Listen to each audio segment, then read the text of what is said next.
मैं प्रीति गोस्वामी। आज हम पढ़ रहे हैं संप्रत्य। वास्तव में संप्रत्य क्या होता है, इनकी क्या विशेषताएं हैं और ये हमारे लिए क्यों आवश्यक है, और संप्रत्य का निर्माण कैसे होता है या संप्रत्य निर्माण की प्रक्रिया क्या है, आज हम इसके बारे में पढ़ेंगे। तो सबसे पहले बात करते हैं संप्रत्य की कि कॉन्सेप्ट वास्तव में होता क्या है।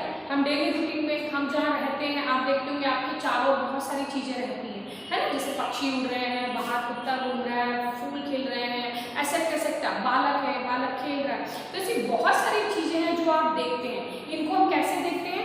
अपनी आंखों से देखते हैं, यानी हम अपनी ज्ञान इंद्रियों से जो भी ज्ञान अपने पर्यावरण में उपस्थित वस्तुओं के प्रति जो भी अर्जित करते हैं, वास्तव में वो क्या होता है, हमारा कॉन्सेप्ट ही होता है, वास्तव में हमारा संप्रत्य होता है। अब मैं बात करती हूँ कि संप्रत्य का शाब्दिक अर्थ क्या होता है। तो संप्रत्य जो है हमारा, संप्रत्य का अगर मैं अंग्रेजी में रूपांतरण करूँ तो क्या होगा, इसको कॉन्सेप्ट कहते हैं, ठीक है, इसको कॉन्सेप्ट कहते हैं। कॉन्सेप्ट शब्द की जो उत्पत्ति है वो लैटिन भाषा के कॉन्सेप्ट से हुई है, ठीक है, कॉन्सेप्ट से हुई है। अब मैं इसकी बात करती हूँ कि इसका शाब्दिक अर्थ होता है किसी भी चीज को ग्रहण करना, ग्रहण करना या समझ लेना, ठीक है। तो वास्तव में कॉन्सेप्ट का अर्थ क्या हुआ, शाब्दिक अर्थ अगर हम बात करें कि इसका अर्थ होता है कि अपने वातावरण में उपस्थित किसी भी चीज के बारे में ज्ञान को ग्रहण कर लेना या उसको हम समझ लेना। तो कॉन्सेप्ट शब्द वास्तव में क्या हो गया कि आपके पर्यावरण में जो भी वस्तु या जो भी उद्दीपक है उनके प्रति आपका अनुक्रिया करना, और उस अनुक्रिया के आधार पर आप उसके बारे में कोई भी समझ पैदा कर लेते हैं, उसके बारे में जान जाते हैं या उसके बारे में ज्ञान ग्रहण कर लेते हैं, उसको हम संप्रत्य निर्माण कहते हैं। अब देखें, हम इसको देखते हैं संप्रत्य निर्माण वास्तव में क्या है। संप्रत्य का अर्थ है ऐसे विचार से है, यानी संप्रत्य वास्तव में क्या है, एक विचार है जो वस्तुओं, घटनाओं या क्रियाओं के किसी वर्ग का प्रतिनिधित्व करता है। यहाँ से मतलब क्या है, वर्ग, यानी किसी एक कैटेगरी। हम यहाँ पे बात करें आपके एनवायरमेंट में कोई भी उद्दीपक होंगे, सपोज दैट फूल, तो फूल वास्तव में क्या है, एक वर्ग, कि हम किसी भी चीज को रख रहे हैं यहाँ पर, फूल एक वर्ग है। क्यों? इसमें विभिन्न प्रकार के फूल आते हैं, आपने देखा होगा फूल पौधों में लगते हैं, फूल विभिन्न प्रकार के होते हैं, फूल को हम पानी देते हैं, फूल के पौधों को हम गमले में लगा सकते हैं। तो इसकी क्या हो गई, विशेषता हो गई। तो पर्टिकुलर हमने फूल, ऐसे ही किसी भी पक्षी के बारे में बात करें तो पक्षी भी हमारा क्या हो गया, एक वर्ग हो गया। कैसे? पक्षी की चोंच होती है, पक्षी के पंख होते हैं, पक्षी उड़ सकते हैं, तो ये सारी हमारी क्या हो गई, विशेषताएं हो गई। तो ऐसी वस्तुएं, घटना या क्रिया जो हमारे किसी वर्ग विशेष का प्रतिनिधित्व करती है, उसको हम क्या कहते हैं, कॉन्सेप्ट कहते हैं। आप अपने एनवायरमेंट में देखें, जैसे आप बालक, तो बालक क्या हो गया, ये हमारे लिए कॉन्सेप्ट हो गया, संप्रत्य हो गया कि बालक शब्द लेते ही आपके दिमाग में बालक की छवि बन जाती है, यानी आपका संप्रत्य उसके प्रति क्लियर है कि जो छोटा बच्चा है, अबोध है, उसके हाथ पैर है, वो देख सकता है, सुन सकता है, बोल सकता है, वो हमारे लिए क्या है, बालक है। तो इस प्रकार से यानी आपके एनवायरमेंट में जितनी भी चीजें हैं जिसको हम देखते हैं या जिसका निरीक्षण करते हैं और उसके आधार पर हम उसको पर्टिकुलर किसी वर्ग में रख देते हैं और उसका एक नामकरण कर देते हैं, उसी को हम संप्रत्य कहते हैं। जैसे फूल का हमने नामकरण कर दिया, अब पर्टिकुलर हम उसकी विशेषताओं के आधार पर उसको डिवाइड कर सकते हैं। हम उसमें अब इसमें किसमें रख सकते हैं, हम बता सकते हैं गुलाब का फूल, गुलाब की कई वैरायटी होती है, उसको आप पर्टिकुलर उस विशेषताओं के आधार पर वर्गीकरण कर सकते हैं। ऐसे हम यहाँ बात कर रहे हैं पक्षी को भी आप कई उसमें रख सकते हैं, है ना, कि गौरैया है तो उनकी भी बहुत सारी प्रजाति हैं, आप उनको उसमें डिवाइड कर सकते हैं। तो ये सब हमें कैसे प्राप्त होता है, इसके लिए हमको बहुत सारी संक्रियाएं करनी पड़ती हैं, और ये एक दिन भी नहीं आता, ये व्यक्ति के अनुभव के आधार पर आता है। जब व्यक्ति अपने अनुभव के आधार पर वातावरण के साथ अनुक्रिया करता है, यानी चिंतन करने की सबसे ज्यादा जरूरी चीजें हमारे लिए क्या है, कॉन्सेप्ट। अगर आपका कॉन्सेप्ट निर्माण ही नहीं हुआ तो आप चिंतन की प्रक्रिया भी नहीं कर सकते। यानी व्यक्ति अपने इन्वायरमेंट के चारों ओर जो चीज भी देखता है, यानी जो उसका पर्यावरण है जिसके अंदर वो रहता है, उसके आसपास जो भी वस्तुओं को देखता है, जिनका वो निरीक्षण करता है, और निरीक्षण के आधार पर वो उनके गुणों के बारे में सोचता है, उनकी विशेषताओं के बारे में सोचता है, और उन विशेषताओं के आधार पर वो उसको किसी वर्ग में विभाजित कर देता है या उस वर्ग में उसको रख देता है, और रखने के बाद उसको कोई भी एक नाम रख देता है, उसको ही हम क्या कहते हैं, कॉन्सेप्ट कहते हैं। वास्तव में कॉन्सेप्ट क्या है, एक विचार है ना। हम जो सोचते हैं किसी भी चीज को, जैसे मैं पेन मेरे मन में जो भी विचार आ रहा है वो मेरा संप्रत्य है कि ये पेन है, ये लिखने के काम आता है, ये ब्लैक कलर का है, तो ये इसकी क्या होगी, विशेषता होगी। अब मैंने पर्टिकुलर भविष्य में कभी भी इससे मिलती जुलती चीज में देखूंगी तो मेरे दिमाग में एकदम विचार आएगा, एकदम संप्रत्य क्लियर हो जाएंगे कि ये पेन है ना, ये मार्कर पेन है, इसे हम ब्लैक बोर्ड पर लिख सकते हैं। तो इसलिए चिंतन की प्रक्रिया के लिए सबसे पहले जो चीज होती है वो कॉन्सेप्ट होती है। क्यों? अगर मैं इसकी विशेषताओं के बारे में आपको डिस्क्राइब करता हूँ, जैसे ये पेन, ये ब्लैक कलर का है, इससे हम मार्कर बोर्ड है उस पर हम लिख सकते हैं। लेकिन अब बार बार मैं इसी के लिए बात करूँ तो क्या होगा, हमारा चिंतन खराब हो जाएगा। भविष्य में मैं कभी भी अगर ये बोर्ड के मार्कर पेन के बारे में बात करूंगी, बार बार मैं यही बोलूँ कि ये मार्कर पेन है, बोर्ड पर लिखने के काम आता है, तो ऐसे क्या होगा, हमारा चिंतन प्रभावित हो जाएगा। हम जो सोच रहे हैं, जो कार्य कर रहे हैं वो हम नहीं कर पाएंगे। इसके लिए हमने क्या नाम रखा इसका, ये हमारा व्हाइट बोर्ड मार्कर है। अब आप जब भी इसको करेंगे हमने पर्टिकुलर इसको एक नाम दे दिया, तो चिंतन वास्तव में क्या होगी कि हमारे आसपास जो भी वस्तु है, जो भी घटनाएं हैं, जो भी क्रियाएं हो रही हैं, उनको हम पर्टिकुलर वर्ग में रख देते हैं। वर्ग में हम ऐसे ही नहीं रखते, उनकी विशेषताओं के आधार पर रखते हैं, और वो जिसको हमने वर्ग में रखा है वो उस ग्रुप को रिप्रेजेंट करते हैं कि उस वर्ग में मैंने रखा है तो उस वर्ग की जो विशेषता है वो उसको दर्शाता हो, तभी हम इसमें सारी चीजें रख पाएंगे। तो ये तो हो गया हमारा संप्रत्य। अब हम बात करते हैं कि संप्रत्य की विशेषताएं क्या होती हैं, कि कॉन्सेप्ट वास्तव में क्या होता है। अब देखिए, कॉन्सेप्ट आपने देख लिया कि आपके मन में आने वाले विचार जो किसी वस्तु, घटना या क्रियाओं को किसी वर्ग में रखते हैं वो हमारा कॉन्सेप्ट होगा। अब इनकी विशेषता क्या है, आपके मन में जो भी विचार आते हैं, आपने जिसके बारे में जान लिया, आपने उसको निर्धारित वर्ग दे दिया। अब उस वर्ग में सबसे पहला आता है अमूर्त चिंतन, यानी हमारे जो संप्रत्य होते हैं वो अमूर्त होते हैं, यानी एब्स्ट्रैक्ट होते हैं। अमूर्त से मतलब क्या है, जो आपके सामने उपस्थित ही नहीं, आपके मन में, जैसे आप इस पेड़ के बारे में जानते हैं, आप पेड़ के बारे में जानते हैं, अगर हम उसके बारे में बात कर रहे हैं तो आपके दिमाग में तुरंत उसकी छवि बनती है, तो जो छवि बन रही है वही वास्तव में हमारा क्या है, अमूर्त है। तो कॉन्सेप्ट के बारे में आप कह सकते हो कि संप्रत्य अमूर्त विचार होते हैं। कैसे होते हैं, अमूर्त होते हैं। दूसरा, संप्रत्य हमेशा सरल से कठिन की ओर जाते हैं, जैसे संप्रत्य सरल से कठिन की ओर जाते हैं।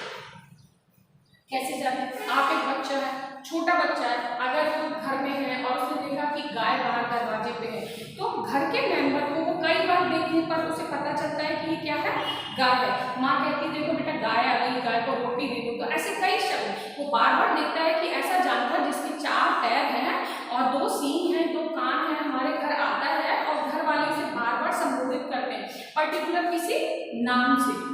तो ये बच्चे के लिए क्या हो गई, सिंपल गाय। अब गाय के साथ भैंस भी आ जाए तब भी वो इसी को क्या समझेगा, गाय नाम से संबोधित करेगा। लेकिन धीरे धीरे क्या हो गया, वो उसका स्तर कठिन हो गया। अब वो आने वाले समय में गाय, बैल, भैंस इन सब में भी अंतर करना सीख जाएगा और उसे पता चल जाएगा कि जो 4 पैर वाले जानवर है वो सभी गाय नहीं होते, उनकी विशेषताओं के आधार पर वो वर्गीकरण करना सीख जाएगा। लेकिन सबसे पहले उसने क्या सीखा था, सरल शब्द, कि जो 4 पैर वाले हैं वो गाय से मिलते जुलते जानवर है, उन सभी को वो क्या कह रहा था, गाय कह रहा था। तो इसलिए संप्रत्य हमेशा सरल से कठिन की ओर ही सूत्र पर कार्य करते हैं। दूसरा, शुरू में जो संप्रत्य होते हैं वो अनिश्चित होते हैं, मतलब उनका कोई निश्चित प्रारूप नहीं होता। जैसे हम इसी एग्जाम्पल को ले सकते हैं कि अगर बच्चे ने गाय देखी है तो उसका जो संप्रत्य पहले कैसा अनिश्चित है, वो निश्चित नहीं कर पा रहा कि गाय में कौन कौन सी विशेषताएं होंगी, लेकिन वो अपने अनुभव के आधार पर, अपने इन्वायरमेंट के आधार पर, अपने निरीक्षण के आधार पर धीरे धीरे सीख जाता है कि गाय अलग होती है, भैंस अलग होती है और बैल अलग होते हैं, कुत्ता अलग होता है। हर 4 पैर वाला व्यक्ति कैसा है, गाय नहीं होता। तो ये भी संप्रत्य है कि हम विशेषता कह सकते हैं कि संप्रत्य हमेशा पहले उनका जो प्रारूप होता है वो अनिश्चित होता है और अनिश्चित से वो पर्टिकुलर एक निश्चितता को प्राप्त करते हैं। अगला हम कहें, संप्रत्य के बिना व्यक्ति चिंतन का कार्य नहीं कर सकता। क्यों? क्योंकि आप कोई भी चिंतन का कार्य करते हो तो आपको कहीं ना कहीं विचार आते हैं। जब आपके विचार पर्टिकुलर क्लियर नहीं होते, आप देखते हैं कभी हम कोई पाठ याद करते हैं तो उसमें हमें अगर पर्टिकुलर कोई चीज़ है और वो हमें ठीक से डिस्क्राइब नहीं है, जिसके बारे में हम नहीं जानते हैं, जिसे हम नहीं समझ पाते, तो हम उस पाठ को अपने अंदर नहीं रख पाते या उस पाठ का ज्ञान नहीं कर पाते। इसीलिए क्यों? क्योंकि हमारे कॉन्सेप्ट यानी उसके प्रति जो नया पाठ है उसका संप्रत्य हमारे दिमाग में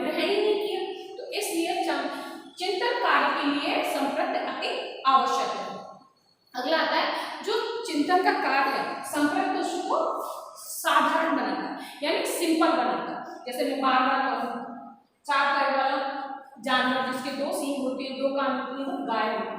अब मैं ऐसा बार बार बोलूंगी तो मेरा संपर्क या मेरा जो चिंतन है वो कैसा हो जाएगा, प्रभावित हो जाएगा, मतलब उससे हम बहुत अधिक समय लगेगा। तो चिंतन के समय की बचत करने के लिए हमें संपर्क की आवश्यकता पड़ती है। हम बार बार ये नहीं कहेंगे कि 4 पैर वाला जानवर गाय होता है, हम क्या कहेंगे, सीधे गाय कहेंगे। और जैसे हमने सीधे गाय बोला, चूंकि आप गाय से परिचित हैं, गाय की विशेषताओं से आप परिचित हैं, तो आपके दिमाग में एकदम उसकी छवि निकल कर आती है। तो इसलिए चिंतन के लिए समय बचाने में संपर्क हमारी महत्वपूर्ण भूमिका निभाता है। बिना संपर्क के व्यक्ति के विचारों का कोई भी स्थायित्व नहीं होता है। ये भी हमारे संपर्क की विशेषताओं में आता है। तो ये होगी हमारी संपर्क की विशेषताएं। अब हम देखते हैं कि संपर्क की जो प्रक्रिया है या संपर्क वास्तव में उसका निर्माण हमारे मन में होता कैसे है। कि चिंतन की प्रक्रिया में हम संपर्क को लेते हैं, लेकिन वो संपर्क बनते कैसे हैं। तो सबसे पहले आप छोटे, हम हमारे एनवायरमेंट का ज्ञान कहाँ से प्राप्त करते हैं, हमारे ज्ञान इंद्रियों से। हमारी आंखें हो गई, हमारे कान हो गए, है ना, हमारा मुंह हो गया। तो ये आसपास जो भी आपको दिख रहा है उसको आप क्या करते हो, उसका प्रत्यक्षीकरण करते हो। तो सबसे पहला जो स्टेप आता है, इसकी जो प्रक्रिया है उसमें सबसे पहले यही आता है प्रत्यक्षीकरण, कि बालक जो कुछ भी, और प्रत्यक्षीकरण कहीं कहीं पर से निरीक्षण भी लिखा है, यानी ध्यान से देखना। आपने जो कुछ भी ऑब्जर्व किया, हम किसी के बारे में संपर्क का निर्माण कैसे करते हैं, आपके मन में कोई भी विचार आएगा, कोई भी घटना होगी, कोई भी क्रिया होगी, कुछ भी होगा, आप उसे उसकी विशेषता में कैसे रख पाएंगे। सबसे पहले हम उसे देखेंगे नहीं, हम उसे सबसे पहले देखते हैं, और इसमें हमारी ज्ञान इंद्रिय हमारी मदद करती है। इसको देखने के बाद हमने जो भी चीज देखी, जो भी वस्तु देखी, जो भी घटना है, जो भी क्रिया हमारे समक्ष हुई, हमने अपने अनुभव के आधार पर उसका प्रत्यक्षीकरण कर लिया। अब आता है विश्लेषण। मैंने जो कुछ भी देखा, अब मैंने जो देखा उनकी विशेषताओं की मैं क्या करती हूँ, जांच करती हूँ, कि जो भी होगा हम यहाँ पर उनकी जांच करेंगे कि जो मैंने देखा वो ठीक है या नहीं है, या उनकी विशेषताओं में क्या क्या ऐसा था जो मैं अलग कर सकता। तो अब हमने यहाँ पर देखा, देखने के बाद हमने उसकी जांच की, उसके बाद हम क्या करते हैं, तुलना करते हैं कि आपने कोई वस्तु ली, उसकी आपने यहाँ पर उसको देखा, यहाँ पर हमने देख लिया। जैसे बच्चे को हम ले लें, अगर उसने यहाँ पर कोई भी कौवा देखा, सपोज है, अगर उसने यहाँ पर कौवा देखा तो उसने देखा कौवा काले कलर का है और उसकी चोंच है और वो काम करता है। यहाँ पर उसने जांच की, क्या जांच की, कि कौवा में ऐसी कौन सी विशेषता है, उसको यहाँ पर उसने निकाल लिया कि कौवा काले रंग का होता है, उसको ये विशेषता उसकी पता चल गई। कौवा उड़ सकता है, ये भी उसकी विशेषता है, और दूसरा कि कौवा काव करता है। ये तीनों विशेषताओं की उसने जांच करो। अब नेक्स्ट टाइम जब भी उसे कौवा मिलेगा और कौवा से रिलेटेड साथ में तोता भी मिल जाएगा, तो अब उन दोनों की जांच कर लेगा, तो तुलना कर लेगा। यहाँ पर हमारा कौवा हो गया, यहाँ पर हमारा तोता हो गया, ये दोनों को कंपैरिजन कर लेगा कि जो कौवा है वो काम करता है और तोता काम नहीं करता। कौवा काले कलर का होता है, तोता हमारा काले कलर का नहीं होता। तो ये क्या किया, उसमें दोनों चीजों में अंतर कर दिया। अब आता है संश्लेषण। संश्लेषण का मतलब होता है जो कुछ भी उसने यहाँ देखा था या जिसकी उसने जांच की थी, उसको अपने अनुसार अरेंज कर दिया, यानी अब वो इनकी विशेषताओं का क्लासिफिकेशन कर देगा अच्छे से, कि तोता ग्रीन कलर का होता है, तोता हरी मिर्च खाता है, कौवा काले रंग का होता है, कौवा काम करता है, और इनके आधार पर उनको अरेंज कर लेगा। अब आता है सामान्यीकरण। सामान्यीकरण वो होता है कि जो भी इसने यहाँ पर ज्ञान दिया था उसका जनरलाइजेशन कर रहा है, यानी सामान्यीकरण कर रहा है। उसका मतलब है कि जो भी उसने विशेषताएं देखी उनको वो अपने शब्दों में बयां कर रहा है, यानी उसने प्रत्येक कोई भी चीज देखता है उसे अपने हिसाब से देखता है। उसने यहाँ अपने हिसाब से कोई भी चीज ली थी, कौवा ही लिया था, तो उसको वो कौवा की जो विशेषता है उसका सामान्यीकरण करके बता देगा, और उसके बाद उसका एक नाम दे, यानी विशेषताओं का एक क्रम उसने तैयार कर लिया, या विशेषताओं की यहाँ पर पूरी व्याख्या कर दी, और उन व्याख्या के आधार पर उसने यहाँ उसका नामकरण कर दिया। तो ये हमारी क्या हो गई, संपर्क निर्माण की प्रक्रिया। यानी एक बालक या हम अपने एनवायरमेंट में जो कुछ भी देखते हैं, अपने अनुभव के आधार पर, अपनी ज्ञान इंद्रियों के आधार पर, हम वातावरण में उपस्थित वस्तुओं, घटनाओं, क्रियाओं से अंतःक्रिया करते हैं, ठीक है, यानी उनको देखते हैं और उनको अपने अनुसार ग्रहण करते हैं। ग्रहण करने के बाद हम उनकी जांच करते हैं कि ये चीज क्या है, ऐसी क्यों है, ये ऐसा क्या। फिर हम उस चीज की अन्य वस्तुओं से तुलना करते हैं। उसके बाद हम उन की गई तुलना की गई वस्तुओं को क्या करते हैं, हम उनकी विशेषताओं का वर्गीकरण करते हैं। अब इन विशेषताओं का वर्गीकरण करने के बाद हम उन विशेषताओं के आधार पर उसकी व्याख्या करते हैं और व्याख्या करने के बाद पर्टिकुलर हम उसका एक नामकरण करते हैं। तो ये संप्रत्यय हमारा पूरा हुआ। आई होप आपको समझ आया होगा। Thank you.